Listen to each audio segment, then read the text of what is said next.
Hi friends, నమస్తే అండి. Welcome to my channel అది అనుష. ఈరోజు అయితే మనం వామ్ రైస్ ఎలా ప్రిపేర్ చేయాలో చూద్దాం. సో దానికి కావాల్సిన ఇంగ్రీడియంట్స్ ఏంటో ఒకసారి చూసేద్దాం. మరి ఫస్ట్ అయితే ఒక టేబుల్ స్పూన్ నేను వామ్ తీసుకున్నాను. తర్వాత ఒక మీడియం సైజు ఆనియన్ని ఇలా కట్ చేసి పెట్టుకున్నాను. ఒక 3 మిర్చి నేను ఇలాగా కట్ చేసి పెట్టుకున్నాను. అలాగే ఒక 4 ఎండుమిర్చి తీసుకున్నాను. అలాగే ఒక 2 టేబుల్ స్పూన్స్ ఆఫ్ వేరుశెనగ గుండ్లు తీసుకున్నాను.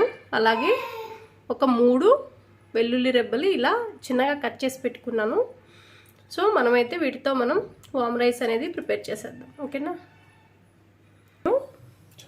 హాయ్ ఫ్రెండ్స్, ఇప్పుడైతే నేను ఒక కడాయి పెట్టేసుకుని స్టవ్ మీద 2 టేబుల్ స్పూన్స్ ఆయిల్ వేసుకుని హీట్ చేసుకున్నాను. ఇప్పుడు నేనైతే పోపు దినుసులు ఉంటాయి కదా, అన్నీ కలిపి ఒక్కొక్కటి 1/2 టీ స్పూన్ కింద నేను వేసాను. ఇందులో పచ్చిశనగపప్పు, జీలకర్ర, మళ్ళీ మనకి ఆవాలు ఉంటాయి కదా, ఆవాలు, అలాగే మినప్పప్పు ఉంటుంది కదా, అది ఆ 4 కలిపేసి టోటల్గా నేను ఒక టీ స్పూన్ ఫుల్ వేసాను. అంటే హాఫ్ చేసుకుని వేసుకోండి మీరు వేసేటప్పుడు. సో ఇప్పుడైతే అది వేగాయి కదా, నేను వెల్లుల్లిపాయ అన్నాను కదా, ఇలా కట్ చేసి పెట్టుకున్నాను కదా, అది వేసేస్తున్నాను. ఆనియన్ ఉంది కదా, కట్ చేసి పెట్టాను కదా, సో అది కూడా వేసేసాను. నాది ఒక చిన్న రిక్వెస్ట్ అండి, మీలో ఎవరైనా మన ఛానల్ ముందుగా చూస్తున్నట్లయితే కనుక తప్పకుండా సబ్స్క్రైబ్ చేసుకోవడం మాత్రం మన ఛానల్ మర్చిపోకండి. ఇప్పుడు ఉల్లిపాయలు కొంచెం వేగనిద్దాం. వేసిన గుళ్ళు ఉన్నాయి కదా, అవి కూడా వేసేస్తున్నాను. కొంచెం లైట్గా ఇది ఫ్రై అయింది కదా ఆనియన్ అనేది, సో ఇవి కూడా వేసేస్తున్నాను నేను.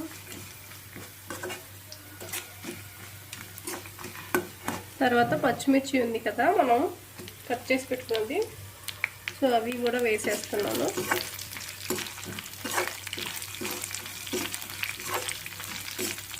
కొంచెం అవి కూడా మగ్గేదాకా కొంచెం తిప్పుకుందాం ఇలాగా. కొంచెం ఎండుమిర్చి కూడా ఇలాగా తుంపి వేసుకుంటున్నాను నేను.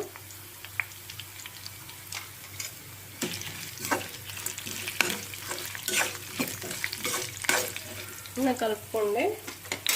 కొంచెం ఇందులోకి పసుపు అనేది యాడ్ చేస్తున్నాను నేను. 1/2 టీ స్పూన్ పసుపు అనేది యాడ్ చేస్తున్నాను. పసుపు అంటే కొంచెం తక్కువే. తిప్పేయండి. టేస్ట్కి సరిపడా ఉప్పు యాడ్ చేసుకుంటున్నాను నేను, ఎందుకంటే మనం రైస్ వేస్తాం కదా, సో రైస్లోకి మనకి చప్పగా ఉంటుంది, సో వేసుకోవాలి. నేను ఆల్రెడీ ఉడికించి పెట్టుకున్నాను కదా రైస్ నార్మల్గానే, సో రైస్ కూడా సరిపడా సాల్ట్ అనేది యాడ్ చేసుకున్నాను ఇందులో నేను. మనకి వామ్ అనేది మన హెల్త్ కూడా చాలా మంచిదండి. జనరల్గా పిల్లలకి అరుగుదల రాకపోతే కనుక వామ్ అనేది పాలలో కానీ కల్పిస్తారు, లేకుంటే కొంచెం వామ్ రైస్ లాగైనా చేసిస్తారు. సో ఈ వామ్ రైస్ అనేది చాలా మంచిది. కడుపులో నులుపురుగులు ఉంటాయి అంటారు కదా చిన్నపిల్లలకి, సో అటువంటిప్పుడు ఏం చేస్తారంటే వామ్ వాటర్ అని చెప్పేసి ఇస్తారు కదా, సో అలాగ వాటర్ లాగా కూడా చేసుకోవచ్చు. ఇది ఎసిడిటీని కూడా కంట్రోల్ చేస్తుందండి, అలాగే కొలెస్ట్రాల్ లెవెల్ కూడా తగ్గిస్తుంది. వామ్ చాలా మంచిది మనకి.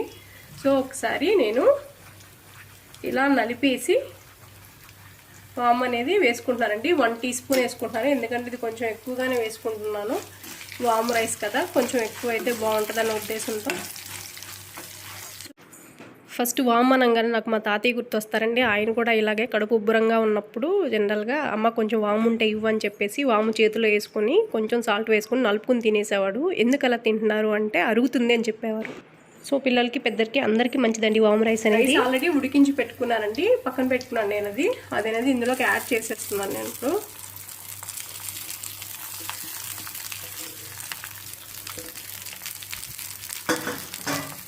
ఇది మొత్తం కలిపేసుకుందాం ఒకసారి.